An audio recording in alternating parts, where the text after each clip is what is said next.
Movie की starting में हम देखते हैं एक लेडी को जो कि अपने घर पर थी और बहुत परेशान थी। वो लेडी फोन पर किसी को बता रही थी कि उसको किसी चीज ने बाइट कर लिया है और सडनली ही कोई नेकेड वुमेन उस लेडी के घर आकर उस पर अटैक कर देती है और सीन यहाँ पर शिफ्ट हो जाता है। अब हम देखते हैं रैंडी फॉस्टर और जैक हेंडरसन को जो कि अपने टाउन में घूम रहे थे। रैंडी और जैक यहाँ पर व्लॉग्स बनाया करते थे अपने यूट्यूब चैनल के लिए और वो अपनी व्लॉग्स को एज अ वेब सीरीज बना रहे थे जहाँ पर वो टाउन की लाइफस्टाइल और बाकी चीजों को रिकॉर्ड करते थे और कुछ लोगों से बात भी करते जा रहे थे। हालांकि उनके चैनल पर व्यूज नहीं आते थे क्योंकि इस टाउन के अंदर कुछ भी इंटरेस्टिंग नहीं हो रहा था। खैर वो दोनों टाउन में जाकर कायला को मिलते हैं जो कि जैक की क्रश होती है, लेकिन वो उसको एक दोस्त की तरह ही मानती थी। जिसके बाद में वो पेस्टर ग्रेग और बहुत से लोगों से मिलते हैं और साथ ही हर चीज को रिकॉर्ड करते जाते हैं। रैंडी और जैक को मिस बिशप मिलती हैं जो कि उन लोगों को कुछ छोटे छोटे एंड्स जैसे बग के बारे में बताती है जो अचानक से टाउन में दिखने लगे थे, जिसके बारे में उनको कोई भी आइडिया नहीं था। खैर अगले सीन में जैक और रैंडी कायला और उसकी फैमिली से मिलते हैं जिससे उनकी थोड़ी बहुत हंसी मजाक होती है और वो लोग घर आ जाते हैं। अब घर पर जैक के फादर मिस्टर हेंडरसन और उसकी मदर को वो लोग अपने वीडियोस दिखाते हैं और जैक के फादर यहाँ पर हैंडीकैप्ड होते हैं जिनके दोनों ही पैर नहीं थे। क्या रात को रैंडी और जैक घूम रहे होते हैं कि तभी उनको मिस बिसेट की चिल्लाने की आवाज आती है और वो दोनों उनके घर पर जाते हैं। रैंडी का कैमरा हमेशा ऑन ही रहता था जिससे वो सब कुछ रिकॉर्ड करता रहता था। मिस बिसेट के घर जाने पर वो लोग देखते हैं कि उनका घर बिखरा पड़ा हुआ था और उनके घर पर ब्लड भी फ्लोर पर फैला था, जिससे वो लोग थोड़े से परेशान हो जाते हैं और मिस बिसेट को ढूंढने लगते हैं। तभी मिस बिसेट उनको एक क्लोजेट में छुपी हुई मिलती है जो कि बहुत ही डरी हुई थी और वो बोलती है कि किसी अजीब से क्रीचर ने उनको काट लिया है जिसका जख्म काफी गहरा था। अब अचानक से घर की दीवार तोड़कर एक छोटा सा अजीब सा क्रीचर निकलता है और घर से बाहर भाग जाता है। रैंडी और जैक उसका पीछा करते हैं और देखते हैं कि पेस्टर ग्रेग उस क्रीचर को एक पिंजरे में रखकर अपने साथ ले जाते हैं। रैंडी और जैक वापस मिस बिसेट के घर जाने लगते हैं और देखते हैं कि वो बहुत ही ज्यादा डरी हुई और परेशान थी। अगले दिन वो दोनों पुलिस स्टेशन जाते हैं और वहाँ पर डेप्यूटी जॉर्ज को फुटेज दिखाते हैं मिस बिसेट के घर की और उस क्रीचर को ले जाते हुए पेस्टर ग्रेग की, जिस पर जॉर्ज बिलीव नहीं करता क्योंकि पहले भी रैंडी और जैक की वीडियो की वजह से पुलिस का थोड़ा बहुत नाम खराब हो गया था, जहाँ पर रिकॉर्डिंग में एक शेरिफ ने अंडर एज लड़की को बियर लेने से नहीं रोका था। जिसके बाद में जॉश उन दोनों को ही घर भेज देता है और वो दोनों अब चर्च जाते हैं पेस्टर ग्रेग से मिलने और उनको वो वीडियो दिखाते हैं जहाँ पर पेस्टर ग्रेग इस बात से साफ साफ इनकार कर देते हैं कि वो उस वीडियो में है ही नहीं। और तभी पेस्टर ग्रेग यहाँ पर थोड़ा अजीब सा बिहेव कर रहे थे और उनके साथ बैठे हुए बहुत सारे लोग भी थे और उनके साथ बैठे बहुत सारे लोग अजीब तरह से रैंडी और जैक को देख रहे थे। रैंडी और जैक वहाँ से निकल जाते हैं और रात को मिस बिसेट से मिलने जाते हैं और उनके लास्ट नाइट के इंसिडेंट के बारे में बात करते हैं और उनको पुलिस में जाने के लिए बोलते हैं, लेकिन शॉकिंगली मिस बिसेट ये बोलती है कि कुछ हुआ ही नहीं है और उनके पैर का जख्म जो काफी गहरा था वो ठीक हो चुका था। साथ ही साथ वो भी थोड़ा सा अजीब तरह से बिहेव कर रही थी और रैंडी और जैक को अपने बेडरूम में चलने के लिए बोलती है, जो बात उनको काफी अजीब लगती है और वो दोनों बाहर चले आते हैं। अब बाहर आने पर उनको मिस बिसेट के बेडरूम से कुछ आवाजें आती हैं और वो बेडरूम की विंडो से अंदर झाँक कर देखते हैं तो वहाँ पर उनको बेड पर डायलन बना हुआ दिखाई देता है और मिस बिसेट उसके पास अजीब तरह से खड़ी होकर उसको देख रही थी, लेकिन तभी डायलन विंडो पर आ जाता है जिससे रैंडी और जैक को वहाँ से भागना पड़ता है। अब घर जाकर जैक और रैंडी जैक के पेरेंट्स को फुटेज दिखाते हैं और बोलते हैं कि टाउन में कुछ तो अजीब हो रहा है, जिस पर जैक के पेरेंट्स बिलीव ही नहीं करते और सोने चले जाते हैं। अब वहाँ पर कायला आती है जो कि काफी परेशान थी और वो बोलती है कि उसके डैड अब पूरी तरह बदल गए हैं और उसको उसके डैड जैसे लगते ही नहीं है, साथ ही उसकी मम्मी गायब है। रैंडी और जैक कायला के घर पर जाते हैं उसके साथ और वो लोग देखते हैं कि कायला के डैड सच में बहुत ही अजीब तरह से बिहेव कर रहे थे क्योंकि वो लोग उनको पहले से जानते थे। जैक अब वॉशरूम जाने के बहाने से अंदर जाता है और दूसरे रूम्स में छानबीन करने लगता है, वो भी यूवी लाइट्स की हेल्प से, जहाँ पर उसको फ्लोर पर एक ब्लैक कलर का लिक्विड दिखाई देता है जो जैक को समझ में नहीं आता कि ये क्या हो सकता है और उसको रूम में छुपा हुआ जोई मिलता है, यानी कि कायला का भाई, जो कि अपने फादर से डरकर छुपा हुआ था। अब कायला के फादर को शक होने लगता है और वो वॉशरूम चेक करने जाते हैं, जिनके आने की आर्ट सुनकर जैक वॉशरूम में आ जाता है और उसको वहाँ पर एक छोटे से बॉक्स में कायला की मॉम की डेड बॉडी मिलती है जो कि बहुत ही बुरी हालत में रखी हुई थी, जिससे डरकर वो बाहर भाग जाता है। अब बाहर आकर रैंडी और कायला जैक से पूछते हैं कि हुआ क्या है, जिस पर वो कायला को अंदर की रिकॉर्डिंग दिखाता है और अपनी मदर की डेड बॉडी देखकर कायला बहुत ही दुखी हो जाती है। अब अगले दिन वो लोग डेप्यूटी जॉर्ज के पास में जाते हैं, उनको वीडियो दिखाकर अपने साथ कायला के घर पर लेकर आते हैं, जहाँ पर अब जॉर्ज को वीडियो पर यकीन था और वो कायला के डैड से पूछताछ करने लगते हैं, लेकिन शॉकिंगली कायला की मॉम वहाँ पर आ जाती है जो कि बिल्कुल ठीक थी और कायला उनको देखकर बहुत खुश होती है और उनको हक कर लेती है, लेकिन हक करते ही वो समझ जाती है कि वो लेडी उसकी मदर नहीं है। वहाँ पर पेस्टर ग्रेग भी थे और वो बोलते हैं कि ये सब वीडियोस झूठी हैं। साथ ही वो जॉश को भी भला बुरा सुना देते हैं, जिससे जॉश को बुरा लगता है और वो रैंडी, जैक और कायला से गुस्सा होकर वहाँ से चला जाता है। अब कायला अपने भाई जोई को अपने साथ ले जाना चाहती थी, लेकिन उसके डैड और बाकी लोग जोई को ले जाने से उसे रोक देते हैं। कायला और बाकी लोग बाहर आते हैं और देखते हैं कि पेस्टर ग्रेग जोई के साथ खड़ा है और कायला को बहुत ही अजीब तरह से देख रहा है।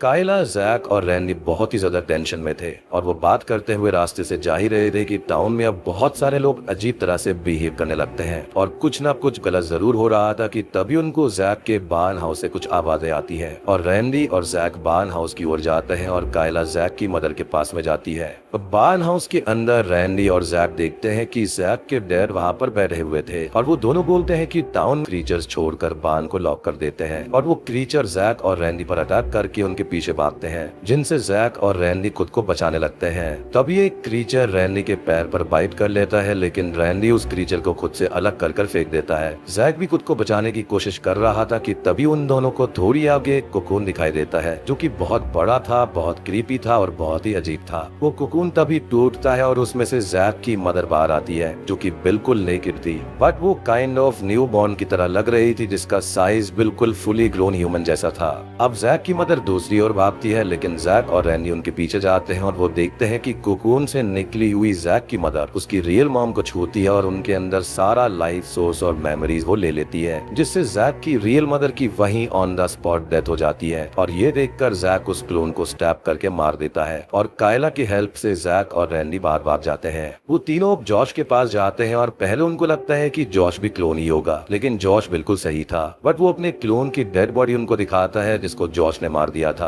और जॉश ये बोलता है कि उस क्रीचर ने उसको भी काट लिया था, लेकिन जॉश ने खुद को कंट्रोल में रखा और जैसे ही उसका क्लोन बना उसने उसको मार दिया। वो लोग बात करते हैं कि ये कोई एलियन इन्वेजन हो सकता है, जहाँ पर ये क्रीचर एलियंस होम और वो ह्यूमंस को क्लोन करके उनकी मेमोरीज और लाइफ सोर्स एनर्जी ले रहे हैं, जिससे रियल ह्यूमन मारा जाता है। और साथ ही जब तक वो क्लोन ह्यूमन की मेमोरीज नहीं ले लेते तब तक वो किसी एनिमल की तरह ही बिहेव करते हैं। वो लोग अब बात कर ही रहे थे कि तभी रैंडी का क्लोन घर के बाहर आ जाता है भागते हुए और घर के ऊपर चला जाता है। जॉश अब घर के अंदर उस पर शूट करता है, लेकिन वो क्लोन किसी एनिमल की तरह बहुत ही ज्यादा तेज था और वो हर बार बच जाता है। अब वो सभी लोग क्लोन रैंडी से बचने की कोशिश कर ही रहे थे कि तभी वहाँ पर बहुत सारे क्लोन्स आने लगते हैं और सभी पर अटैक करते हैं। अब जॉश यहाँ पर समहाउ उनको कुछ देर रोकने की कोशिश करता है, लेकिन वो क्लोन उनको अपने पास खींच लेते हैं और जान से मार देते हैं। रैंडी ये देखता है कि वो सब घर पर आ ही चुके हैं और घर भी तहस नहस हो चुका है, इसलिए वो जैक और कायला को बचाने के लिए खुद बाहर चला जाता है और उस क्लोन की भीड़ को अपने पीछे बहुत दूर ले जाता है, जिससे जैक और कायला को भागने का मौका मिल जाए। वो लोग भागते हुए जंगल में जाते हैं और जैक देखता है कि फोन के सिग्नल्स अभी भी नहीं आ रहे हैं, क्योंकि नेटवर्क सिग्नल्स को किसी तरह से ब्लॉक करा गया था। कायला बताती है कि उनकी मदर की शॉप पर वैन रखी हुई है, जिससे वो लोग टाउन के केबल ऑफिस से जा सकते हैं और वहाँ से ये सारे वीडियोस अपलोड कर सकते हैं, ताकि ये बात इस क्रीचर और क्लोन के बारे में सभी तक पहुँच जाए और कोई उनकी हेल्प कर सके। अब वो दोनों कायला की मदर की शॉप पर जाने लगते हैं, लेकिन सारे टाउन में ही क्लोन्स घूम रहे थे और वो लोग उन क्लोन की तरह ही बिहेव करके आगे बढ़ने लगते हैं और शॉप तक पहुंच जाते हैं। जैक अब शॉप के अंदर से वैन की कीज लेने जाता है और कायला बाहर नजर रख रही थी कि तभी उसको एक जगह पर जोई खड़ा हुआ दिखाई देता है और वहाँ पर बहुत सारे लोग भी थे जो बच्चों को अपने साथ लाए थे। बेसिकली ये क्लोन्स थे जो कि अब बच्चों को क्रीचर से बाइट करवाकर क्लोन करना चाहते थे। अब कायला क्लोन की तरह बिहेव करके वहाँ तक जाती है और एक लड़की को कायला पर शक हो जाता है। जोई कायला को देखकर रोने लगता है, जिससे कायला भी दुखी होती है और उसके आंसू गिर जाते हैं, जिससे क्लोन लड़की समझ जाती है कि कायला अभी भी ह्यूमन है और वो में था, और जोई भागकर वहां चला जाता है। सभी क्लोन्स कायला को पकड़ लेते हैं और वो उसके पास एक क्रीचर लाते हैं जो कि कायला को बाइट कर लेता है, लेकिन अब तक जैक वैन लेकर वहां पर आ जाता है और कायला को लेकर वहां से भाग जाता है। वो लोग टाउन से दूर चले आते हैं, मगर उनकी वैन रास्ते में खराब हो जाती है और कायला बोलती है कि वो बाइट हो चुकी है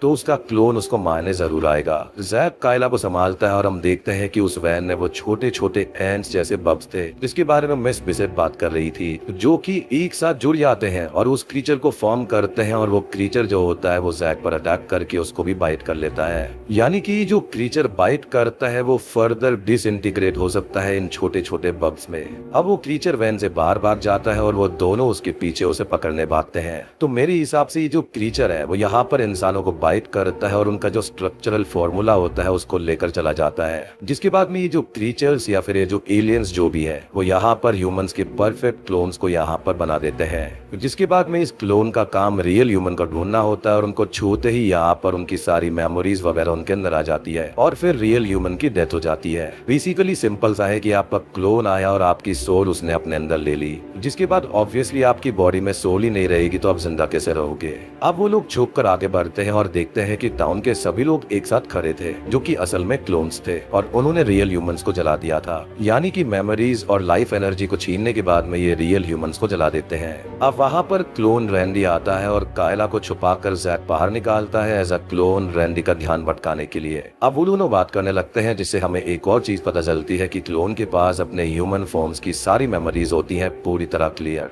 रैंडी जैक से सवाल जवाब कर ही रहा था कि तभी कायला एक स्टोन से उसके सर पर अटैक करके उसको बेहोश कर देती है और जैक के साथ वहां से भाग जाती है। अब वो दोनों यहाँ पर केबल ऑफिस तक पहुंच जाते हैं जहाँ पर कोई भी नहीं था, एज यहाँ के सारे लोगों को भी क्लोन करके मार दिया गया था। वो लोग आगे बढ़ते हैं कि तभी कायला और जैक के क्लोन्स वहां पर आ जाते हैं और उन पर अटैक करने भागते हैं, जिनसे बचकर कायला और जैक भागने लगते हैं। कायला और जैक उन क्लोन्स को बाहर लॉक करके अंदर कम्युनिकेशन रूम में आता है और फाइनली वीडियोस को सोशल मीडिया साइट पर अपलोड कर देता है। अब उन दोनों को बाहर जाना था और जैक वहां पर लगे हुए एक सिस्टम को देखता है जिसके अंदर CO2 भरी हुई थी। जैक कायला से अपनी और उसकी फुटेज को प्ले करने का बोलता है और एक्सटिंग्विश को ऑन करके डोर ओपन कर देता है जिससे क्लोन्स अंदर आते हैं और वो अपनी फुटेज को देखने लगते हैं, जिससे कायला और जैक वहां से बाहर आ जाते हैं। क्लोन्स के अंदर अब CO2 भर जाती है और वो लोग बेहोश हो जाते हैं। कायला और जैक खुद को बचाते हुए वहां से बाहर भागते हैं और बचते बचाते कायला के जंगल वाले कैबिन तक पहुंच जाते हैं जहाँ पर जोई सेफली आ गया था। वो लोग टीवी पर ये देखते हैं कि सारी दुनिया में ही ये एलियन इन्वेजन फैल गया है और जो इनका टाउन है वहाँ पर सबसे आखिरी हमला हुआ है, यानी कि और सारी कंट्रीज इससे ऑलरेडी जूझ रही हैं और सभी लोग मोस्टली क्लोन्स बन गए हैं और असली ह्यूमंस को मारकर जला रहे हैं। जिस पर वो लोग ये बोलते हैं कि अब कोई भी नहीं बचा है और अब उनको कोई भी नहीं बचा पाएगा और ना ही कोई बच पाएगा।